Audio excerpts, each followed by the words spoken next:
ತಂದೆ ತಾಯಿಯಾಗಿ ಮಕ್ಕಳನ್ನು ಬೆಳೆಸಿದ್ದ, ಬೆಳೆಸಿ ದೊಡ್ಡವರನ್ನು ಮಾಡಿ ಬಹಳ ಬಡತನದ ಮನೆಯಿಂದ ಎರಡು ಹೆಣ್ಮಕ್ಕಳನ್ನು ತಗಲಿದ್ದ. ಅವರು ಒಬ್ಬ ತಂದೆ ಇಬ್ಬರು ತಾಯಿಯಂದಿರ ಮಕ್ಕಳು, ಇಬ್ಬರು. ಸಣ್ಣ ಮಗು ಪರದೇಶಿ ಇರ್ತಕ್ಕಂತ ಹುಡುಗಿ, ತಾಯಿ ಇರಲಿಲ್ಲ. ದೊಡ್ಡ ಮಗಳಿಗೆ ಎಲ್ಲಾ ಸುಖ ಸೌಖ್ಯ ಇತ್ತು. ದೊಡ್ಡ ಮಗಳನ್ನ ದೊಡ್ಡವ ಮಾಡ, ಸಣ್ಣ ಮಗಳಿಗೆ ಸಣ್ಣವ ಮಾಡ. ಇಡೀ 3 ಮಂದಿನೆಲ್ಲ ಸೇರಿಸಿದ. ನೋಡ್ರಪ್ಪ, ನನ್ನ ವಯಸ್ಸು ಆಗ್ತಾ ಬಂತು, ನನ್ನ ಜೀವನದೊಳಗೆ ಯಾರ ಕಡೆಗೂ ಅಲ್ಲ ಅನಿಸ್ಕೊಂಡಿಲ್ಲ. ನನಗಿರುವಂತ ಆಸ್ತಿ ಅಂತ ಹೇಳಿದ್ರೆ ಒಂದು ಅಂಕಣದ ಮನೆ, ಒಂದು ದರದ ಕೊಟ್ಟಿಗೆ, ಅದರೊಳಗೆ ಒಂದು ಎಮ್ಮೆ, ನಂದು ಒಂದೇ ಒಂದು ಕಂಬಳಿ. ಆ ಕಂಬಳಿ ಒಳಗೆ ಮಕ್ಕಳು ಕರ್ಕೊಂಡು ಮಲ್ಕೊಂತಿದ್ಯ. ಇದನ್ನಷ್ಟ ಬಿಟ್ಟು ಹೋಗಿ ನಾ ಜಗತ್ತಿಗೆ ನನ್ನ ಮಕ್ಕಳು ಎಂದೂ ಬ್ಯಾರೆ ಆಗಬಾರ್ದು, ಎಂದೂ ಬ್ಯಾರೆ ಆಗಬಾರ್ದು ಅಂತ ಹೇಳಿದ್ದ. ಆಯ್ತಂತ ಊರಿನ ಮಂದಿಯೆಲ್ಲ ಲಕ್ಷ್ಮಿ ಬಿಟ್ಟಿದ್ರು. ತಂದೆಯೂ ತೀರಿ ಹೋದ. ಮುಂದ ವೈನಿಗೆ ಅಕ್ಕಗೆ ಎಂತ ಮನಸ್ಸು ಹುಡುಕು ಅಂದ್ರೆ, ಇವು ಕೆಟ್ಟ ದೊಡ್ಡದವು, ಇವಕ್ಕೆ ಯಾಕೆ ಚಲೋ ಊಟ ಕೊಡ್ಬೇಕು, ಇವಕ್ಕೆ ಯಾಕೆ ಚಲೋತ್ನೆಗೆ ಜಾಗ ಕೊಡ್ಬೇಕಂತ ಹೇಳಿ ಥಂಡಿದಿಂದಾಗ ಕಬಡ್ಡಿ ಹಾಕೊಳಕ್ಕೆ, ಬ್ಯಾಸಗಿದಿಂದ ಕಬಡ್ಡಿ ಅವ್ರಿಗೆ ಕೊಡಕ್ಕೆ. ಹೀಗ ಮಾಡಿ ಮಾಡಿ ಒಂದ್ ದಿವಸ ಬ್ಯಾರೆ ಹಾಕ್ತೀನಂತ ಹಠ ಹಿಡಿದು ದೊಡ್ಡ ಅಕ್ಕ. ಮೈದನ ಹೇಳಿದ, ಒಯ್ಯಿ ತಾಯಿ ಸಮಾನ ನೀನು, ನಮ್ಮಪ್ಪ ಕಬಡ್ಡಿ ಹರಿಬಾರ್ದು, ಎಲ್ಲಿ ಮಾರಬಾರ್ದು ಅಂತ ಹೇಳ. ಅದಕ್ಕೆ ಬೇಡ, ಇಲ್ಲ ಕಬಡ್ಡಿ ಹರಿಯಂಗಿಲ್ಲ, ಎಲ್ಲಿ ಮಾರಂಗಿಲ್ಲ, ನ್ಯಾಯ ಮಾಡಿಸ್ತೀನ ಅಂತ ಹೇಳಿದ್ರು. ಊರಾಗ ದಾಬಾದ ದೈವರಿದ್ರು, ಪಟ್ಟಣದ ದೈವರಲ್ಲ, ದಾಬಾದ ದೈವದವರು. ಆ ದೈವದವರಿಗೆ ಈಗಿಗೆ ಗೊತ್ತಿದ್ರು ಯಾರಿಗೆ ಎಂತವ್ರು ಪರಿಚಯ ಇರ್ಬೇಕು, ಅಂಥವ್ರ ಪರಿಚಯ ಇರ್ತಾರ. ಎಲ್ಲರಿಗೂ ಎಲ್ಲರೂ ಪರಿಚಯ ಆಗುದಿಲ್ಲ. ಅವ್ರು ಕರ್ಕೊಂಡು ಬಂದ್ರು. ಹೆಂಗ ನ್ಯಾಯ ಮಾಡಿದ್ರು ಅಂದ್ರ, ಎಮ್ಮಿನ ಊಟ ಪಟ್ಟಿ ತಗೊಂಡು ಅಳಿಸಿದ್ರು, ನಟ್ಟು ನಡಬಾರಕ ಇವತ್ತಿ ತಗೊಂಡು ಗಡಿ ಕೊಡಲು. ಕರ್ಗಸ್ಕೊಂಡು ಬರಿತಾರಿದ್ರು, ಅರ್ಥ ಮಾಡಿದ್ದಿಲ್ಲ. ಏನ್ ಹೇಳಿದ್ರಂದ್ರ, ನಾವು ದೊಡ್ಡವರು ನಮಗ ಹಿಂದಿದ್ದಿರಲ್ಲಕ್ಕ, ಸಣ್ಣ ಹಿಂದಿದ್ದು ಕೊಡಬಾರ್ದಪ್ಪ, ಮುಂದಿದ್ದು ಕೊಂಬ ಬಾಯಿ ಎಲ್ಲ ನಿನಗೆ.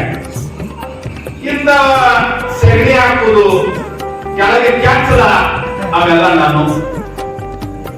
ಪಾಪ ಮುಗ್ಧ ಗಂಡ ಹೆಂಡತಿ ಎದ್ದು ಅರ್ಧಾರ ಕೊಡ್ತಾರ ಒಪ್ಕೊಂಡು. ಇದು ಕಂಬಳಿ ಹಗಲತ್ತು ನಿಂಬಲ್ಲಿ, ರಾತ್ರಿ ನಾಡಿಗೆ. ನಾವೇನ್ ನೋಡುದಪ್ಪ, ನೀವು ಚಂದ ನೋಡ್ರಿ ಹಗಲತ್ತು ಕಂಬಳಿ. ಮರುದಿವಸ ಎದ್ದಿರೋರು ಮುಂದಿನ ನಿಮಿಷ ಹೌದು, ಒಂದು ಬಾಯದ ಬಾಯಿ ತುಂಬ ಮೇಯಿಸಿರೋದು, ಬಾಯಿ ತುಂಬ ನೀರು ಕುಡಿಸ್ರಿ. ಯಾಕೆ ಬಿಸಿಲಾಗ ಕಂಬಳಿ ಹೊಡ್ಕೊಂಡು ಅಡಿಗೆ ಹೋಗು, ಬೇಯಿಸ್ಕೊಂಡು ಬರು. ಈಗ ಬಸ್ ಮೇಲೆ ಕೆಳಗೆ ಕೂತ್ಕೊಂಡು ಮಕ್ಕಳ ಬಕೆಟ್ ತುಂಬ ಹಾಲು ಹಿಂಡಿ ಬೆಣ್ಣೆ ತೆಗೆದು ತುಪ್ಪ ಮಾಡಿ ಮಸ್ತು ಹೊಡೆಯಕ್ಕೆ ಅವು ಹುಳಿ ಮಜ್ಜಿಗೆ ಸೇರಿ ಕೊಡ್ತಿದ್ದಿಲ್ಲ. ಬರೀಗೆ ಸಾಯಕ ಅದು ಹೊರಡ್ತಿದ್ದಿಲ್ಲ. ರಾತ್ರಿ ತನಾಲ ಕಡ್ಡಿ ಮೇಲೆ ಹೋಗಿ ಅಡ್ಡ ಮೇಲೆ ಹೋಗ್ಬೇಕು, ಇವ್ರನ್ನ ಬ್ಯಾಗ್ಸ್ ಹೊಡ್ಕೊಂಡು ಹೋಗ್ಬೇಕು.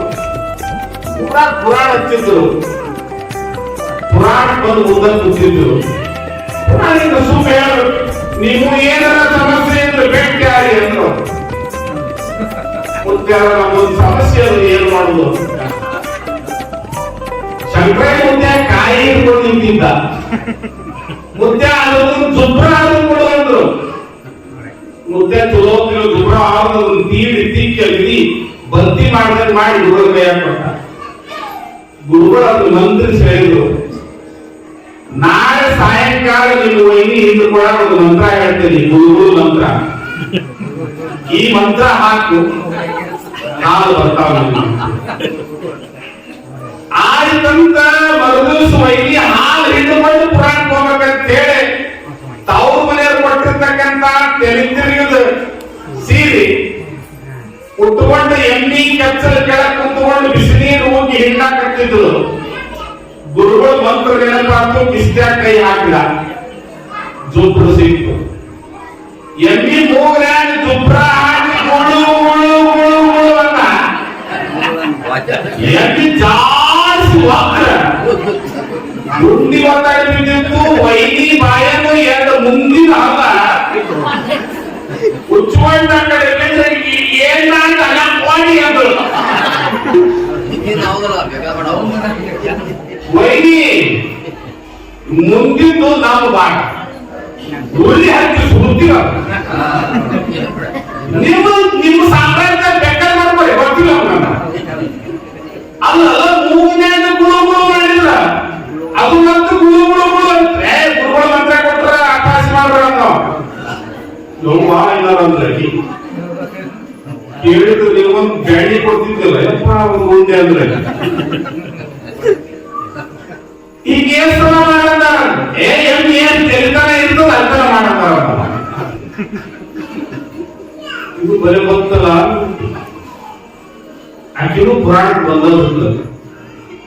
ಇದು ಹೆಣ್ಮಗಳಿಂತಲ್ಲ ಮುಖ್ಯರ ಎಮ್ಮಿ ನ್ಯಾಯಕ್ಕೆ ಹೇಳಿದ್ರಿ ಕಂಬಳಿ ಬಂದಂದ್ರು ತಂಗಿ ಏನ್ ಮಾಡಬೇಡಿ. ನಾವು ಮನ್ನಗಡೆ ಥಂಡಿ ಬಿಟ್ಟ ಡಿಸೆಂಬರ್ ತಿಂಗಳ ನೀ ಏನ್ ಮಾಡುದಂದ್ರ ಚಂಚಾನ ಕಂಬಳಿ ಹೊತ್ಕೊಂಡು ಇರ್ತೀರ.